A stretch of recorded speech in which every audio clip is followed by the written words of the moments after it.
আমরা এটাই বুঝাইতে চাই, আখিরাতের প্রবণতা, আখিরাতের প্রেরণা, পরকালের অনুভূতি,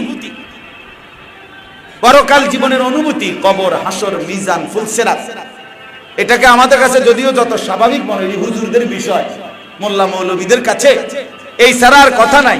আরে না ভাইয়া, এই 1450 বছরে এখনো এই মোল্লা মৌলবীদের এই কথাগুলো যত মানুষকে বোঝানো গেছে, ওই মানুষগুলোই এই সমাজে অপরাধ থেকে বেঁচে রয়েছে। এখন প্রমাণ হোক, তাইলে সমাজের কল্যাণকামী কিনা আমরা, এটা প্রমাণ হোক। যে মানুষগুলো দ্বারা অপরাধ হয় না, এরা কিসের ভিত্তিতে করে, আর যে মানুষগুলো অপরাধ করছে এরা কিসের ভিত্তিতে করছে, এটার পরীক্ষা হোক, এটার বিশ্লেষণ হোক।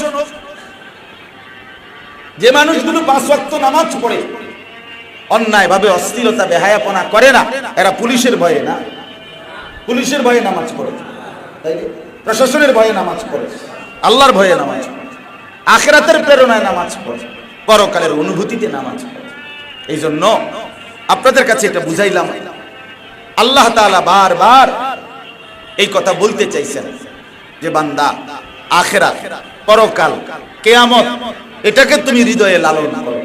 এটা বড় ভয়ানক বিষয়, এটা বড় ভয়ানক বিষয়, বড় ভয়ানক বিষয়।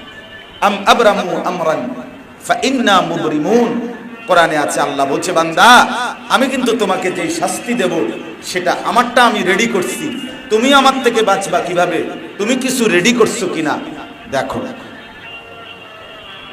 এটা কোরআন। আম আবরামু আমরান, আল্লাহ বলে এই নাফরমান, তোমরা নাফরমানরা তোমাদের কোনো ব্যবস্থা করেছো কি? আমি কিন্তু আমার ব্যবস্থা করছি, আমি আমার ব্যবস্থা রাখছি। আমি কি দিয়ে ফিটমু তোমারে, কেমনে টাঙ্গাইয়া ফিটমু, কবরে, হাসরে, এগুলো আমার রেডি আছে। বাকি তুমি বাঁচবা কিভাবে সেটা বল, সেটা বল। বারবার আল্লাহ তাআলা কোরআনুল কারীমে আখিরাতের প্রেরণা দিয়েছেন আমাদের, কবরের কথা, হাসরের কথা, জান্নাতের কথা, জাহান্নাম থেকে বাঁচার কথা আল্লাহ তাআলা বারবার বলছেন।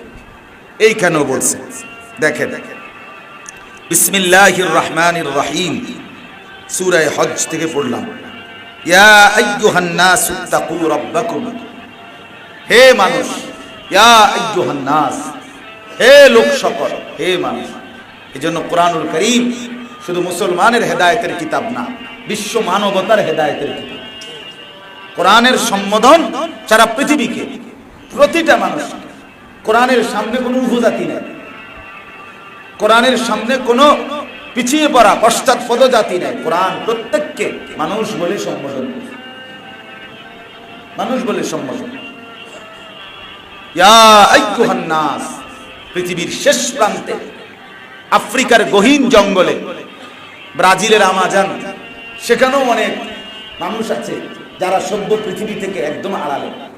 অস্ট্রেলিয়াতে এমন দ্বীপ আছে, আমি অস্ট্রেলিয়া দাওয়াত ও তাবলীগের, আমাদের বাংলাদেশের দাওয়াত ও তাবলীগের কাজ করে এমন এক মুরব্বী মুখে শুনছি, অস্ট্রেলিয়াতে এমন দ্বীপ আছে যে অঞ্চলের মানুষ, যে দ্বীপবাসী, পৃথিবীর এই যে আমরা যে আলোকোজ্জ্বল পৃথিবী, যেই সমৃদ্ধ আনন্দ বিলাসিতার এই পৃথিবীতে ভোগ করতেছি, ওরা জানেও না এগুলা, কিছুই জানে না।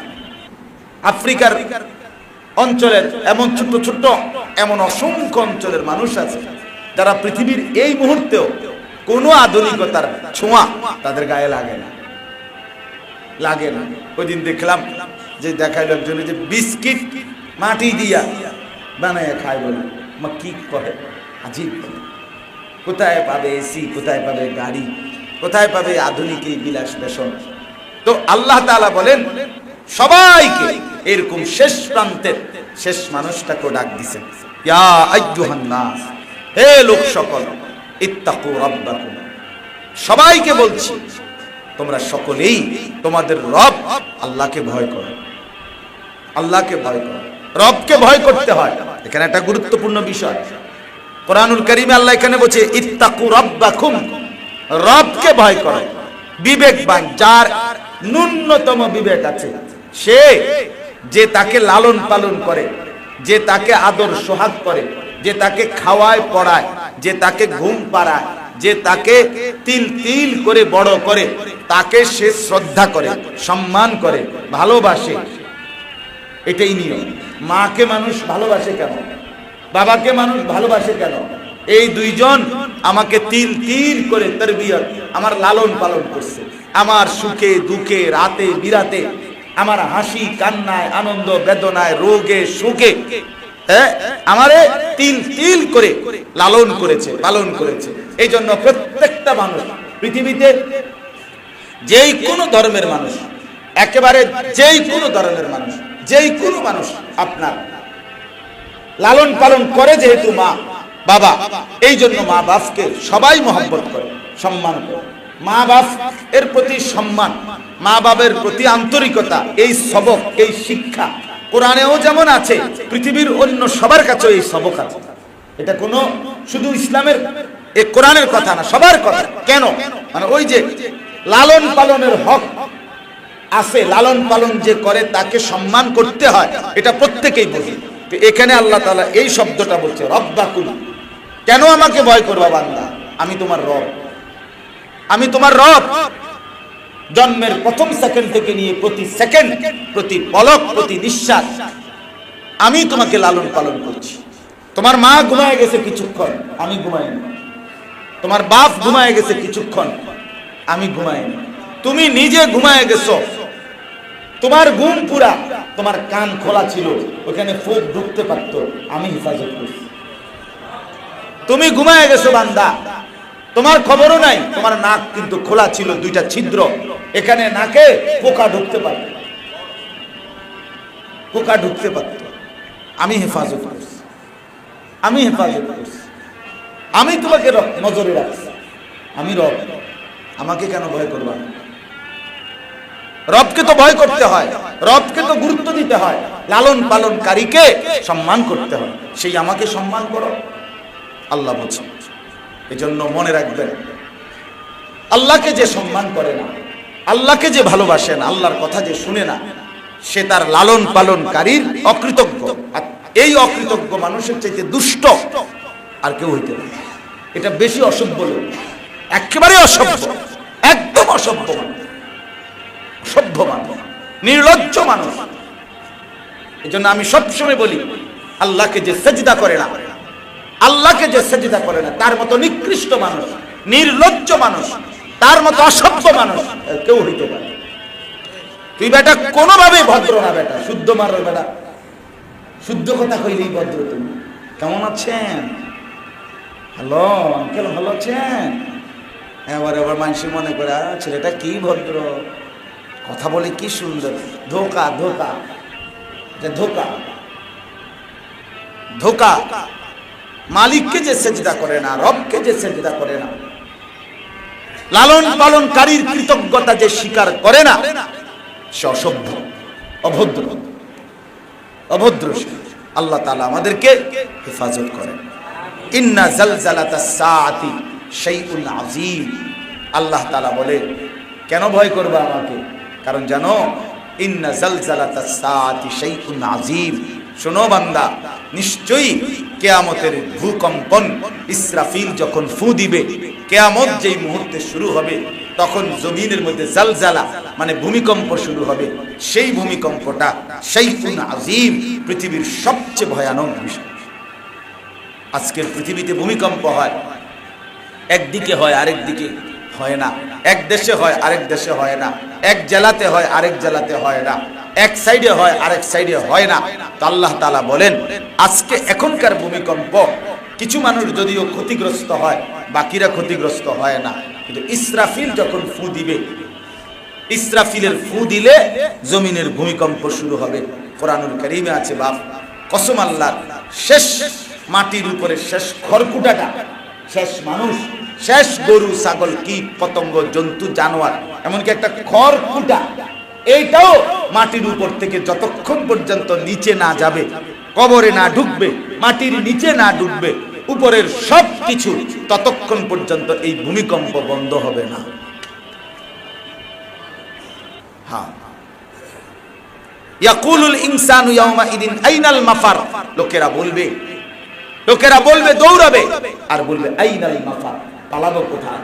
কিন্তু কেউ কাউকে স্থির যে ভাই এখানে যদিও নড়ছে ওইদিকে নড়ে না, না এমন জায়গার সন্ধান বলে দিতে, কারণ গোটা পৃথিবীর জমি একসাথে কাঁপে।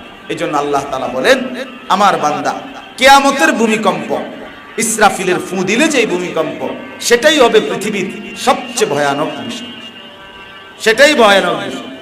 ইয়াউমা তারাউনাহা তাদহালু কুল্লু মুরদিআতিন আম্মা আরদাআত।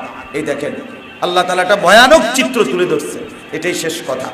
আল্লাহ তাআলা বলেন হ্যাঁ, ইসরাফিল যখন ফু দিবে, জমিন যখন কাঁপতে শুরু করবে, সাথে সাথে প্রত্যেকটা মানুষের, পাপী ভালো প্রত্যেকটা মানুষের কলিজার ভিতরে ভয় আর আতঙ্ক শুরু হয়ে যাবে। সবাই বুঝে ফেলবে ইসরাফিলের ফু শুরু হয়ে গেছে, জমিনের কম্পন শুরু হয়ে গেছে, কিয়ামত শুরু হয়ে গেছে। এই ভয় আর এই আতঙ্কে কি হবে অবস্থা?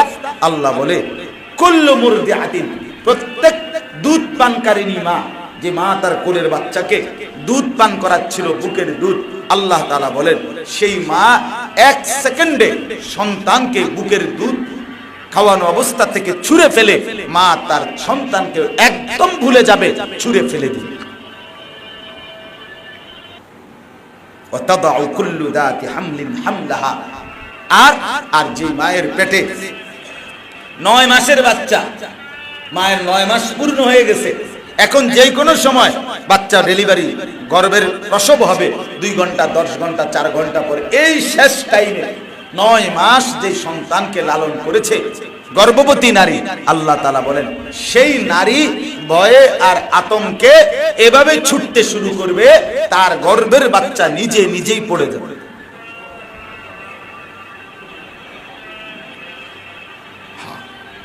তাহলে পৃথিবীর সবচেয়ে মায়ার জায়গার মধ্যে আল্লাহ বলছে বড় মানুষের মায়া তোরা করতে আইল, কোলের বাচ্চাকেই যেখানে কি করে দিল, ফেলে দিল, গর্ভের বাচ্চাই যেখানে পড়ে শেষ হয়ে গেল, তো বাকিদের 10 বছরের ফুতের তো আইব কে?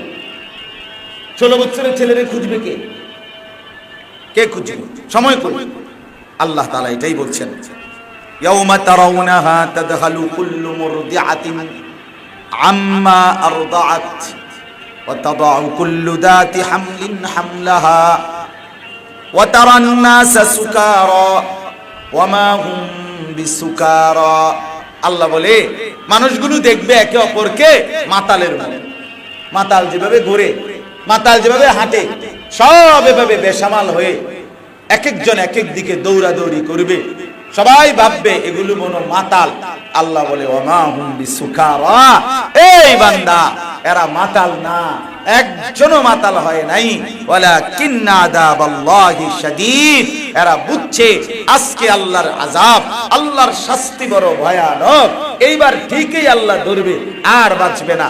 ইতিপূর্বে অসুস্থতা থেকে সুস্থতা হয়েছিল, ইতিপূর্বে অ্যাক্সিডেন্ট থেকে বাইচা গেছিল, ইতিপূর্বে কত বিপদ মুসিবত থেকে আবার সোজা হইয়া দাঁড়ায় গেছিল, কিন্তু এবারের ভূমিকম্প আর বাঁচবে না, এবারের ভূমিকম্প থেকে আর বাঁচবে না, বরং এখন সামনে শুধুই জাহান্নামের আযাব অপেক্ষা করছে। অতএব দয়া করে আমরা প্রত্যেকে হজের আলোচনা বলে হজের আলোচনা আইব না, এটার ভূমিকা আল্লাহ তাআলাই এভাবে বলছেন। আগে এটা কি করছেন? ভূমিকাটা এটা, অর্থাৎ আল্লাহ তাআলা বললেন কিয়ামতের এই দৃশ্য তুলে ধরে আমাদেরকে বুঝাইলেন বান্দা এটা নিশ্চিত, এটা হবেই হবে, এটা হবেই হবে, আল্লাহর কথা মিথ্যা হইতে পারে না, আল্লাহর এই কায়নাতের কোনো কিছু ভুল হচ্ছে না, এটাও হবে। কাজেই আমরা প্রত্যেকে ইনশাআল্লাহ আখিরাতের ফিকির করে, আখিরাতের ভাবনা করে নিজেকে বদলাই। বলেন ইনশাআল্লাহ, নিজেকে বদলাইতেই হবে বাপ, আপনার ভালোর জন্য, আপনার ভালো।